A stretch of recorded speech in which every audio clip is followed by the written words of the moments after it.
Assalamualaikum warahmatullahi wabarakatuh.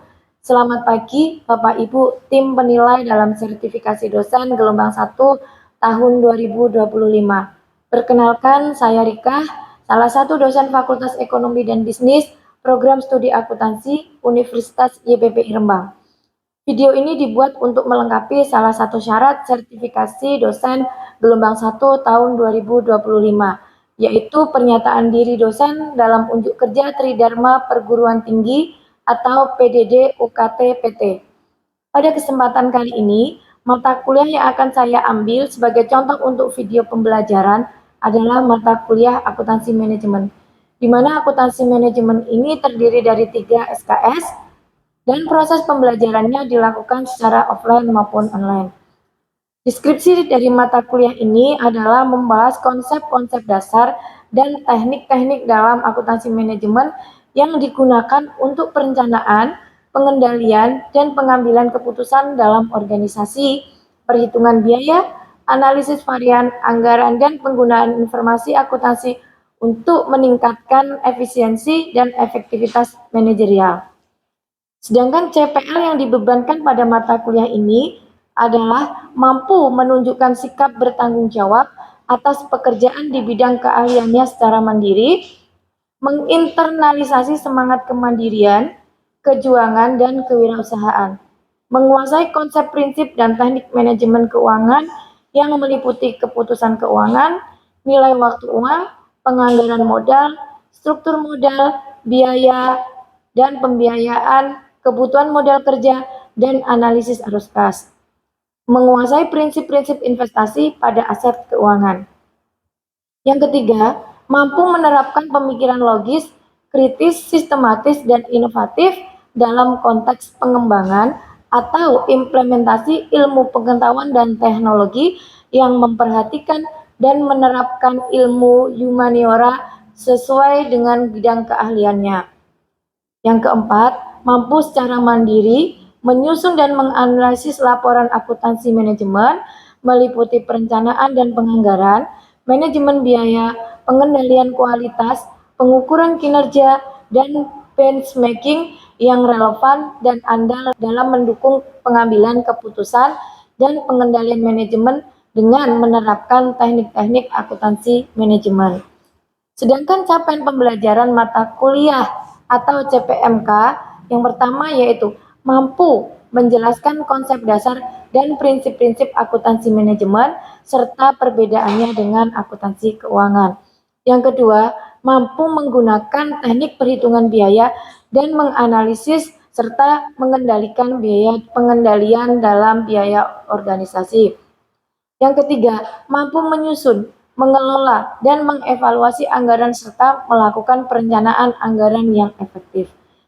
Mampu menerapkan informasi akuntansi manajemen dalam proses pengambilan keputusan strategik yang operasional, mampu memahami dan menggunakan sistem informasi akuntansi manajemen untuk mendukung perencanaan, pengendalian, dan pengambilan keputusan. Memahami isu-isu etika dan tren kontemporer dalam akuntansi manajemen, serta mampu menerapkannya dalam praktik profesional. Mampu berkomunikasi secara efektif dan bekerja sama dalam tim untuk menyelesaikan proyek atau studi kasus dalam akuntansi manajemen. Materi pembelajaran pada akuntansi manajemen yaitu meliputi ruang lingkup akuntansi manajemen, konsep biaya dan manajemen biaya atau cost management, cost volume dan profit analysis, dan perencanaan laba atau profit planning, hubungan volume biaya dan laba, analisis perilaku biaya, analisis pengambilan keputusan jangka pendek atau marketing aspek, analisis pengambilan keputusan jangka pendek atau production aspek, sistem manajemen biaya dan activity based management, standar costing dan pengukuran kinerja manajemen, sistem penganggaran fleksibel dan support activity cost, akuntansi pertanggungjawaban dan TQM, investment center dan transfer pricing, hybrid product costing system, etika dan isu kontemporer dalam akuntansi manajemen, serta capital expenditure decision and analysis.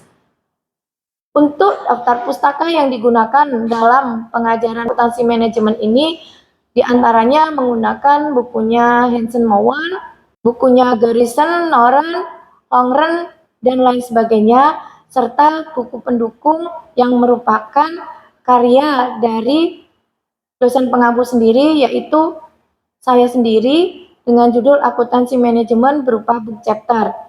Hasil pembelajaran akan dinilai dengan menggunakan kriteria sesuai dengan peraturan akademik yang berlaku di Universitas JPPI Rembang, di mana nilai akhir mahasiswa dinilai dengan menggunakan komponen sebagai berikut, yaitu bobot partisipasi kelas sebanyak 20%, bobot sikap 10%, bobot tugas 20%, bobot ujian tengah semester 25%, serta yang terakhir adalah bobot ujian akhir semester 25%.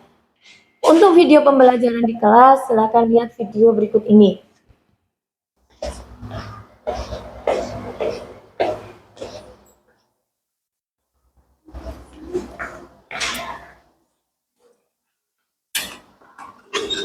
Selamat siang.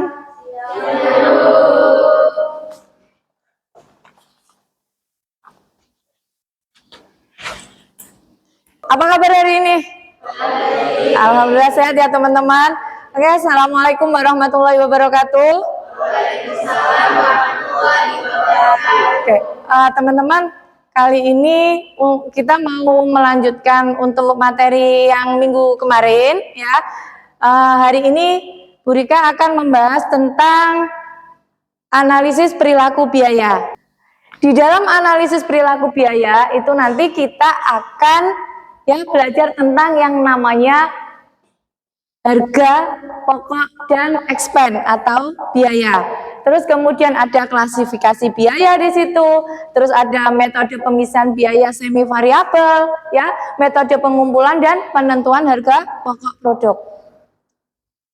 Oke, kita lanjutkan untuk perbedaan antara cost dan expense, antara biaya dan beban.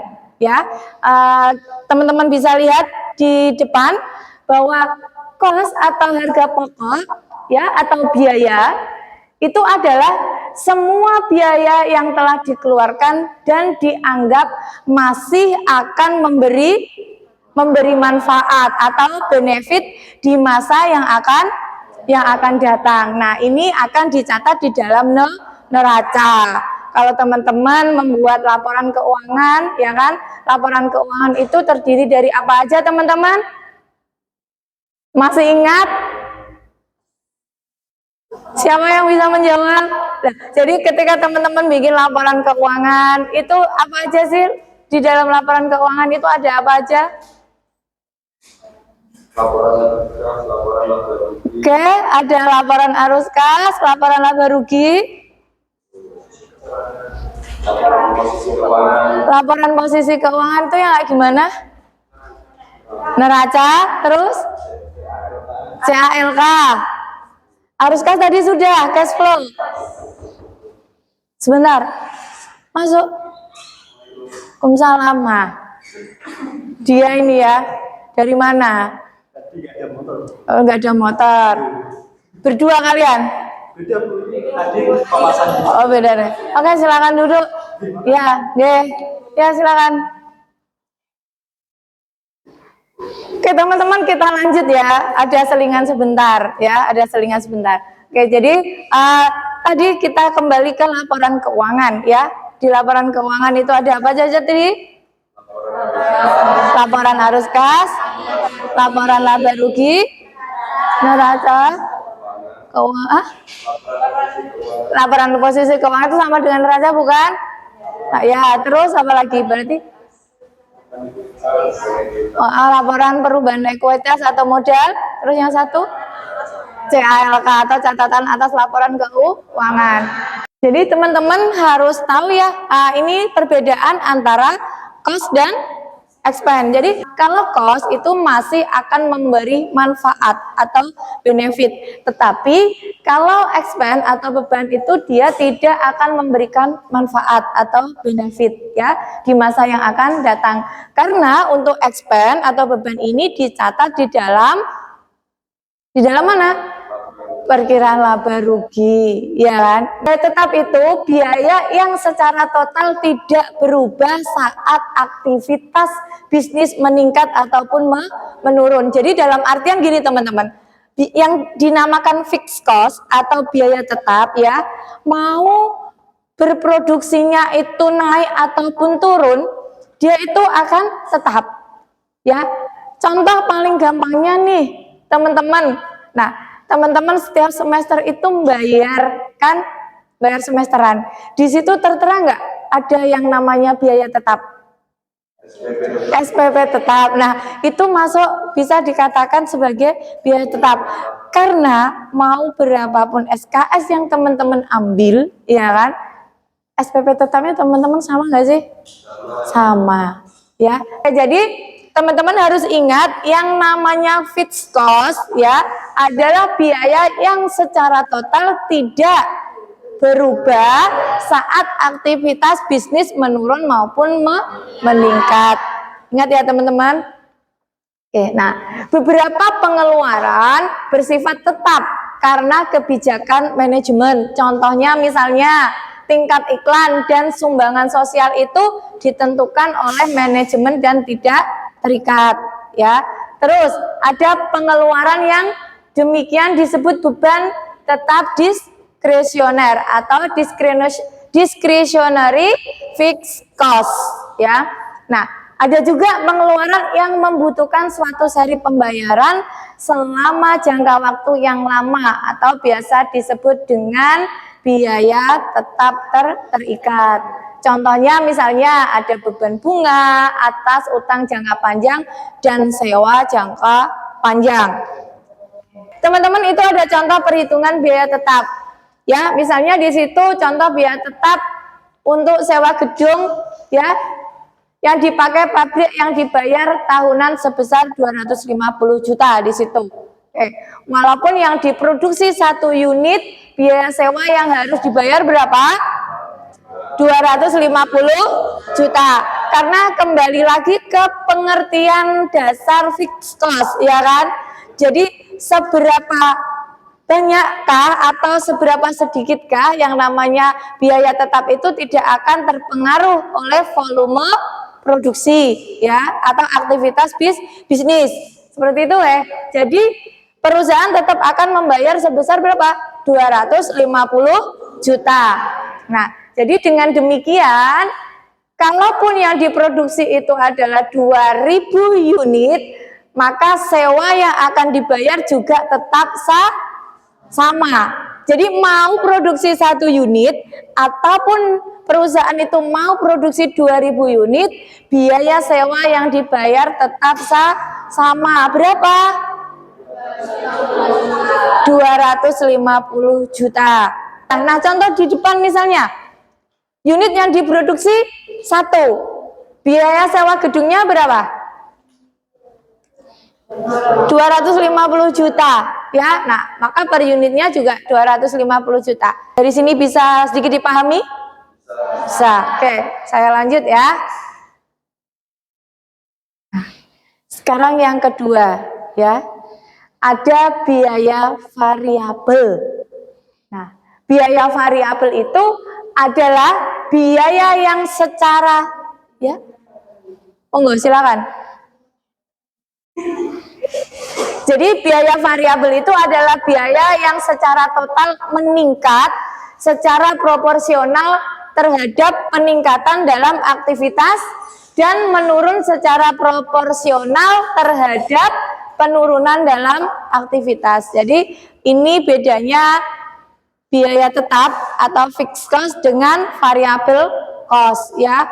Kalau biaya variabel berarti dia apa? Berubah secara proporsional ya, sesuai dengan apa? Aktivitas bisnis. Contohnya apa misalnya? Kalau tadi ya kita contohkan teman-teman ada SPP tetap, ya kan? SPP tetap. Nah, kalau di kita ini bisa dicontohkan masih dikaitkan dengan SPP apa ini?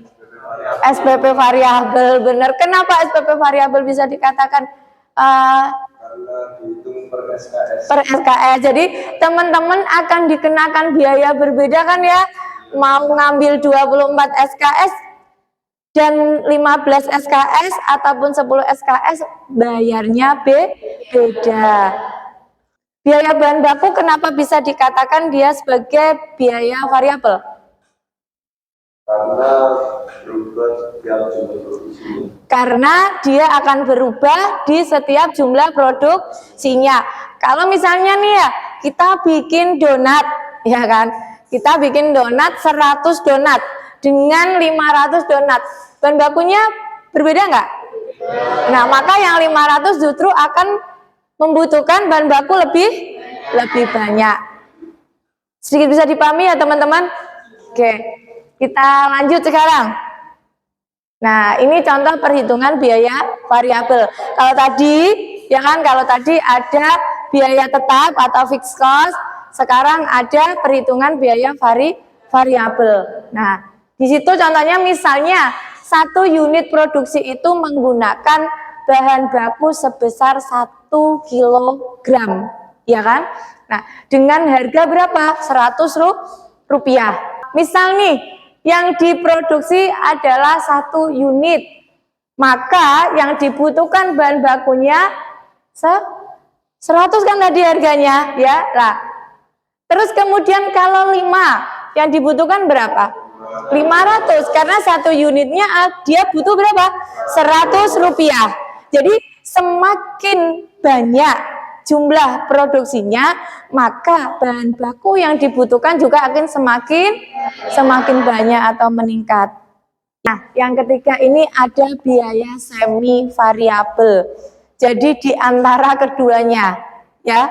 Nah, jadi biaya semi variabel itu biaya yang memperlihatkan baik karakteristik-karakteristik dari biaya tetap dan biaya variabel. Tadi di depan Bu Rika sudah mengatakan kalau yang semi variabel itu biaya antara tadi ya. Jadi ada unsur biaya tetapnya, ada unsur biaya variabelnya. Contohnya apa? Di kehidupan kita sehari-hari yang sering kita lakukan setiap bulan. Kuota. Masa iya kuota? Hah? Misalnya apa? Telepon rumah. Ya enggak? Nah, telepon rumah kenapa bisa dikatakan dia masuk ke biaya semi variabel?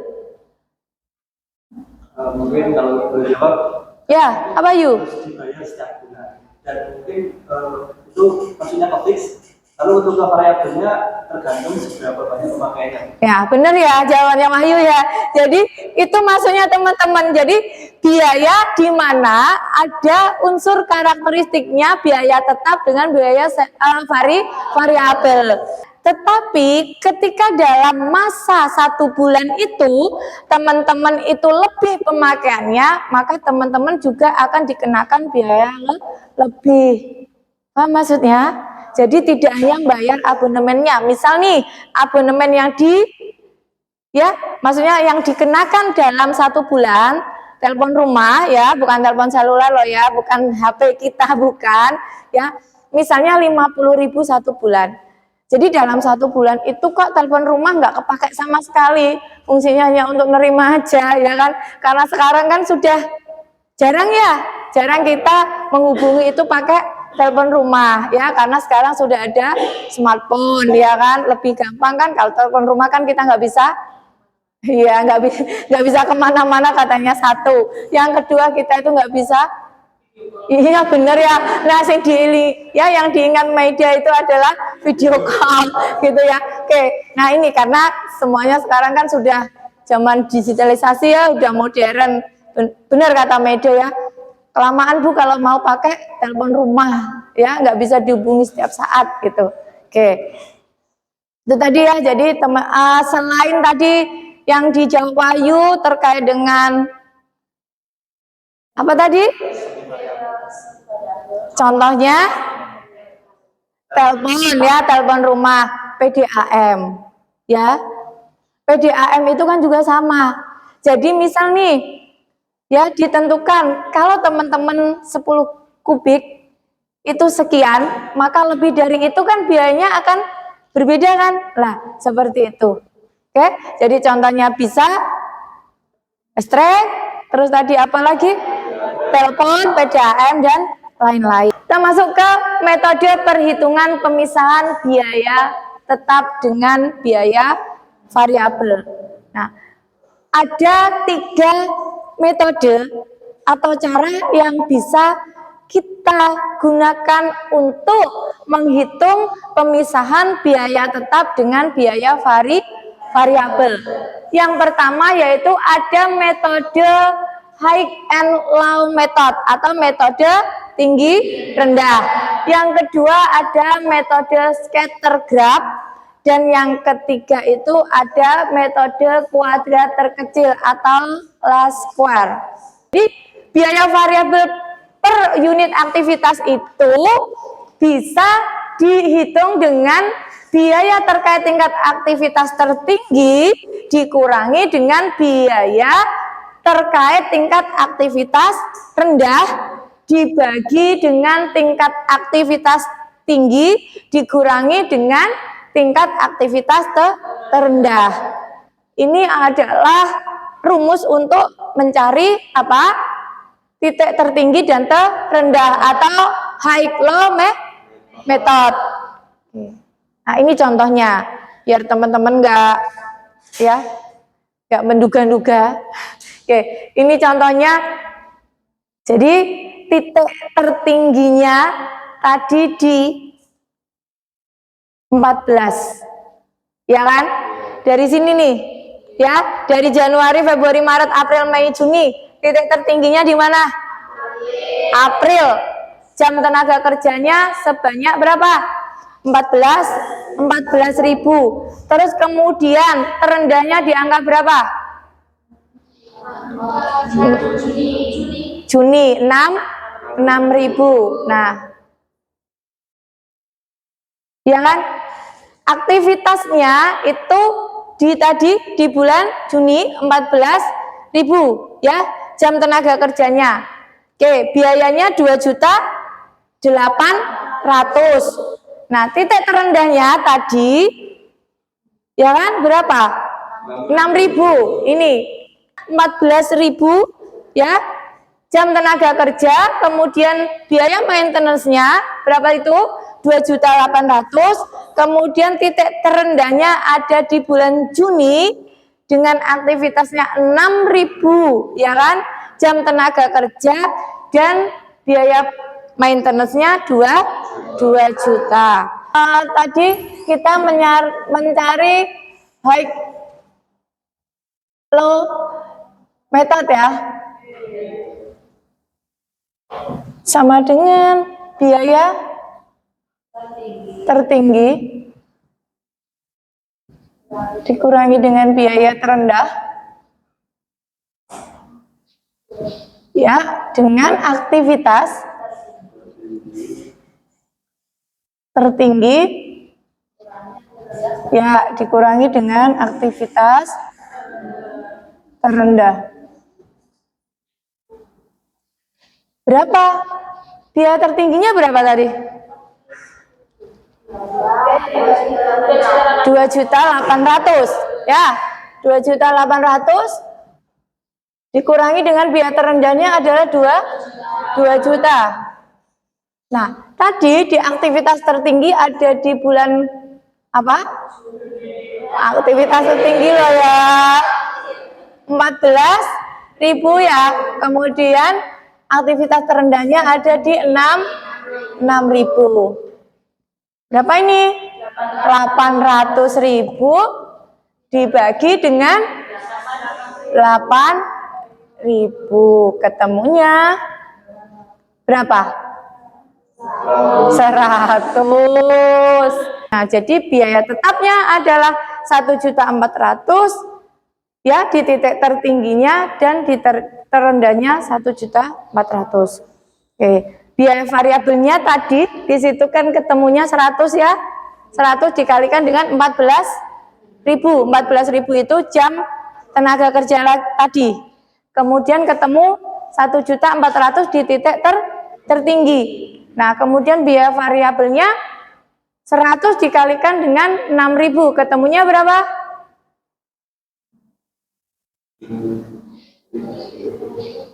Berapa ketemunya? 600.000 itu di titik terendah. Kemudian masuk ke persamaan. Y sama dengan A plus BX. Ya. Maka A-nya ketemu berapa di situ? 200.000. Ya. B-nya berapa? 100. Nah, jadi ketika kita masukkan rumus Y sama dengan 200.000 plus 100X. Silakan, ada yang mau mencoba untuk mengerjakan di depan? Ulan.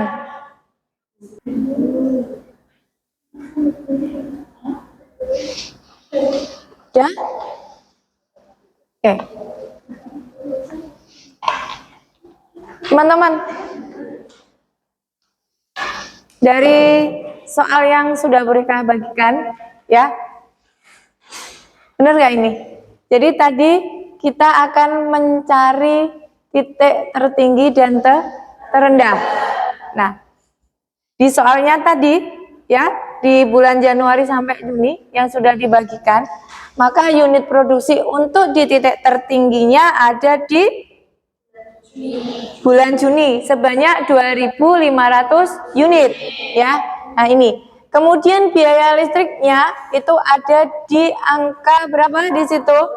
Ya, 6 juta. Nah, terus di titik terendahnya itu ada di angka 1.000 unit produksi, yaitu di bulan Januari, ya, dengan biaya listrik sejumlah 4 juta.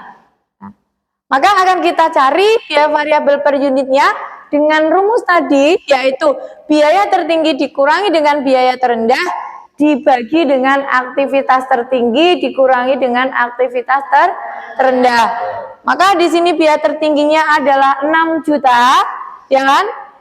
Dikurangi dengan ya biaya terendahnya 4 juta dibagi dengan biaya tertinggi dikurangi dengan ya atau aktivitas tertinggi dikurangi dengan aktivitas terendahnya ada di angka 1.000.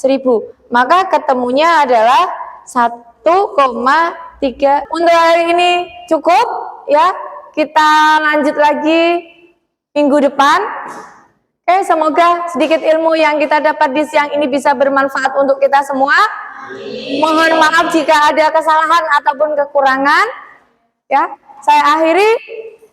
Wassalamualaikum warahmatullahi wabarakatuh.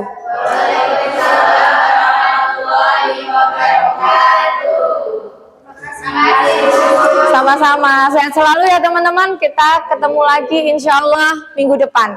Oke.